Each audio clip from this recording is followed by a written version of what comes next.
On October the 20th, 2023, in Amsterdam, for 2 hours, a portion of Microsoft's massive data center went down.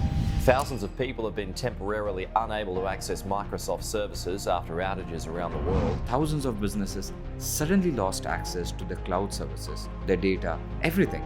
Not because of a cyber attack, but because of something much more basic: electricity. Now, you might think, just a power outage, right? Wrong. This was a glimpse into what might become one of the biggest challenges of our AI driven future.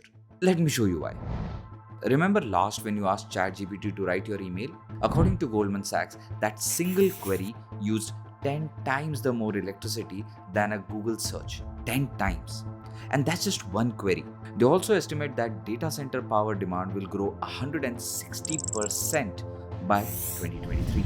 But to understand why this matters and why some of the biggest tech companies are turning to one of humanity's most controversial nuclear sources, nuclear, we need to look at some numbers that honestly shocked me. From 2015 to 2019, data centers used about 200 terawatts of electricity per year. I mean, that's a lot, but it's also pretty stable. But then this happened. CTO of Digital Realty, Chris Sharp, says a normal data center needs 32 megawatts of power flowing into the building. For an AI data center, it's 80 megawatts. By 2030, researchers at Barclays estimate that data centers will consume more than 9% of all electricity in the United States. Think about it. 1 in every 10 watts of electricity just to keep AI running. While researching the power problem, we discovered something happening in Ohio that sort of perfectly illustrates just how unprepared we all are for AI's energy demands. What happened is the local power company, AEP Ohio, is essentially tech giants that, if you want power for your AI, you need to pay us to upgrade our entire grid first. And let me show you why. In just 3 years from 2020 to 2023, the power demand from Ohio data centers jumped from 100 megawatts to 600 megawatts. By 2030, they're expecting that the numbers could hit 5,000 megawatts. That's not a typo. That's a 50-fold increase in just 10 years. The power company wants these tech giants to commit to paying 90% of their projected power usage for the next decade right now. And that's even if they do not end up using that much power. And guess what? Google, Amazon, Microsoft, and Meta are obviously fighting back, calling it unfair and discriminatory. Think about what this really means. These are companies worth trillions of dollars, companies that are pushing AI technology to its limit, but they're balking at paying for the basic infrastructure needed to power it. It's kind of like buying a Ferrari but not wanting to pay for the garage to park it in. But anyway, this isn't about the money. It's about something much more fundamental. Our power grid simply wasn't built for AI revolution. It sort of hit us out of the dark. And here's why this story sort of affects everyone watching this video right now. While tech companies are building these massive AI data centers, something unexpected is happening in the neighborhoods across America.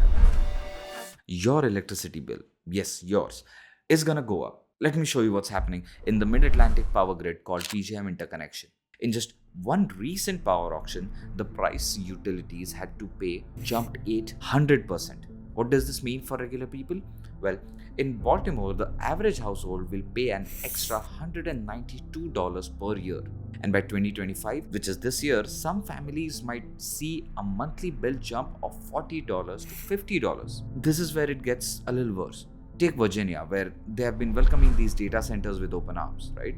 By 2030, just 5 years from now, these AI facilities are expected to increase the state's power demand by 50%. Over the next 15 years, Virginia will need to add enough electricity to power the entire state of New Jersey. But that's where it gets a little more complicated, because small business owners like Buddy Delaney, who's been making mattresses in South Carolina for nearly a century, are asking why should they subsidize tech giants' power bills? Remember those tech companies in Ohio we talked about earlier? They're not just fighting over who pays for the grid upgrades. They're fighting over the fundamental questions. Who should bear the cost of powering our AI future? Dominion Energy, Virginia's biggest utility, predicted that between now and 2035, residential electricity prices will rise at 3 times the annual rate compared to the last 16 years. Why? Because data centers, the digital engines of AI, so to speak, are sucking up insane amounts of power. Now, Dominion Energy's executives will tell you, don't worry, the customer bills in the states are still lower than the national average, but state regulators are saying completely different. Virginia State Corporation Commission issued a warning saying this growing energy demand is creating issues and risks for electric utilities and the customers that have never been encountered before. Take Kristen, for example. She's a retired attorney in Virginia and she has nothing to do with AI or data centers. But every winter, her electricity bill climbs as high as $425. And now she's learning that a 54 million transmission line and substation is being built specifically for Amazon data centers near her home. She's obviously frustrated because despite what Dominion and Amazon claim, the costs of these massive projects often do trickle down to the regular ratepayers. And that's the part that no one really talks about. And this is exactly why tech giants are turning to nuclear energy. Because if they don't find a way to power AI without causing mass spikes, hikes, and public backlash, the entire industry could sort of hit a breaking point. Now, before we dive into how these tech giants are betting big on nuclear, we need to talk about why this is such a controversial choice in the first place. April 26, 1986, Chernobyl. In the middle of a routine safety test, reactor number 4 explodes, releasing radioactive material across Europe. Hundreds of thousands of people are displaced, an entire city abandoned. Or take 3 Mile Island, 1979. A partial reactor meltdown that changed America's relationship with nuclear energy forever. Thankfully, there were no fatalities.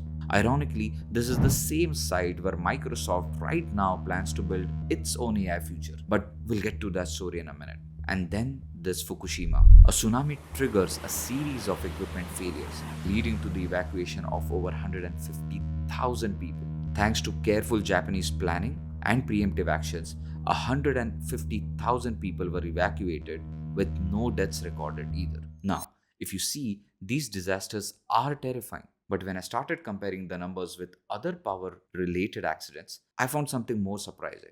Traditional fossil fuel plants, they are linked to about 8.7 million deaths worldwide annually just from the air pollution they cause. Coal power alone has caused around 460,000 premature deaths in the US over the past 2 decades. Hydroelectricity also comes up with its own specific challenges. The Grand Coulee Dam, for example, it's one of the largest hydroelectric plants in the US. But it ended up displacing Native American tribes, causing cultural and economic losses. Many other hydroelectric power plants have faced similar displacement phases. But this isn't just about accidents and the number of casualties. It's about understanding what's different now. Let me break down the economics in a way that sort of changed how we think about nuclear power. By 2028, just a couple of years from now, the infrastructure and operating costs for generative AI data centers could hit $76 billion. Here's where nuclear starts to make a little more financial sense. These AI data centers are not just running for a few years.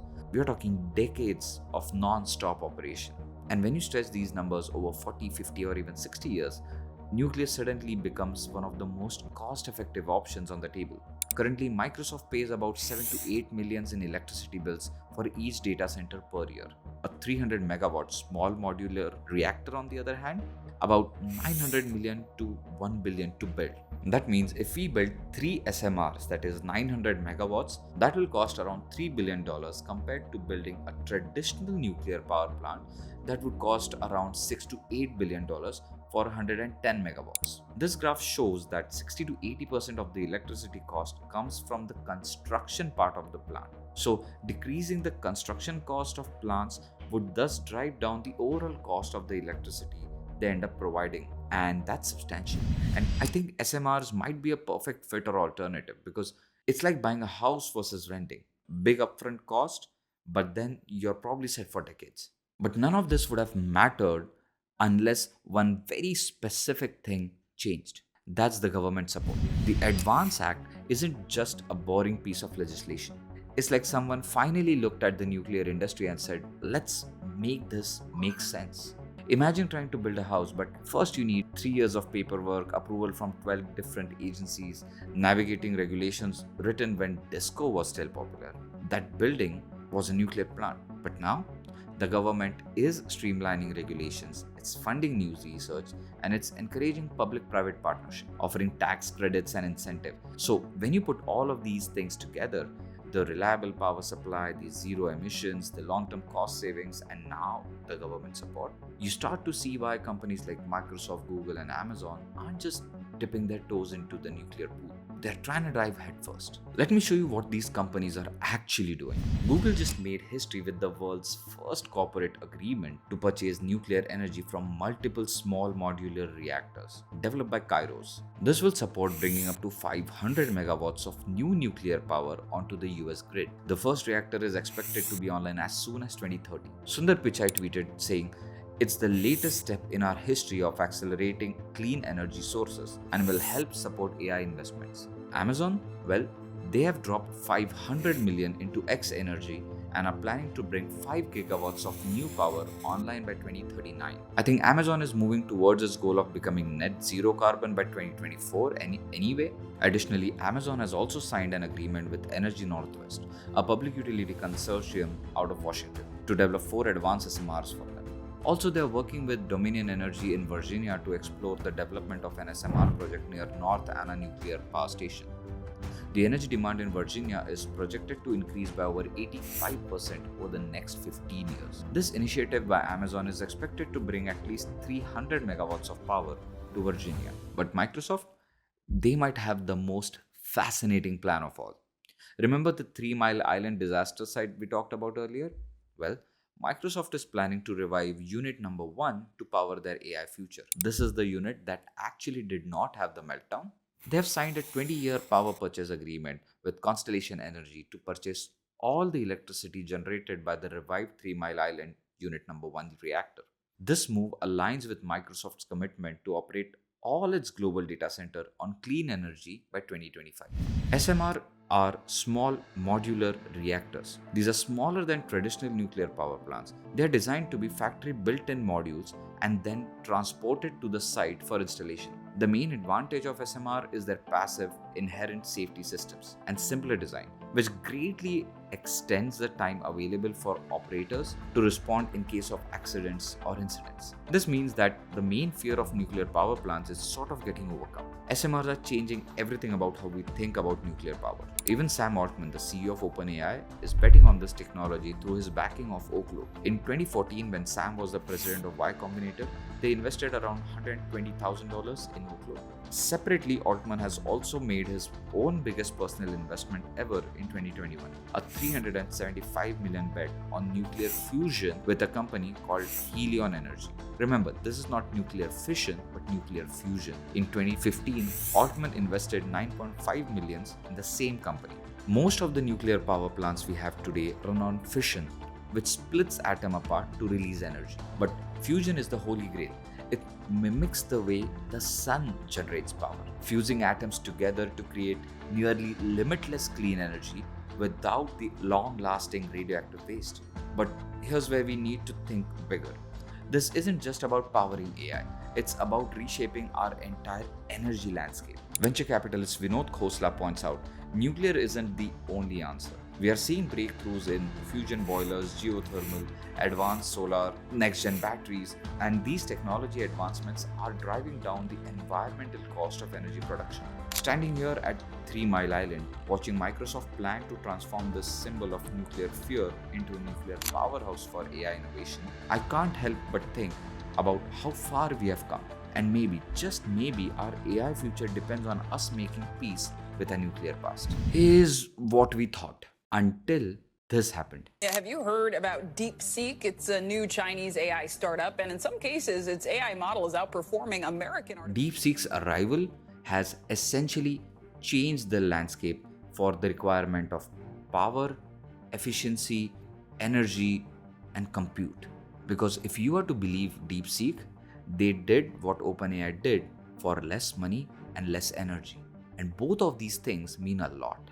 Right after DeepSeek's announcement, a lot of nuclear energy as well as data center stocks tanked a bit, which means the future might not necessarily be exactly what we think it's going to be right now. But we're going to keep an eye out on it. And this still does not mean that all of these big companies might not end up building nuclear, because just because AI is going to take a little less energy than we think doesn't mean that AI is still going to go away. So keep your eyes out, and we will keep updating you about everything AI. See you in the next one. Thank you. Bye bye.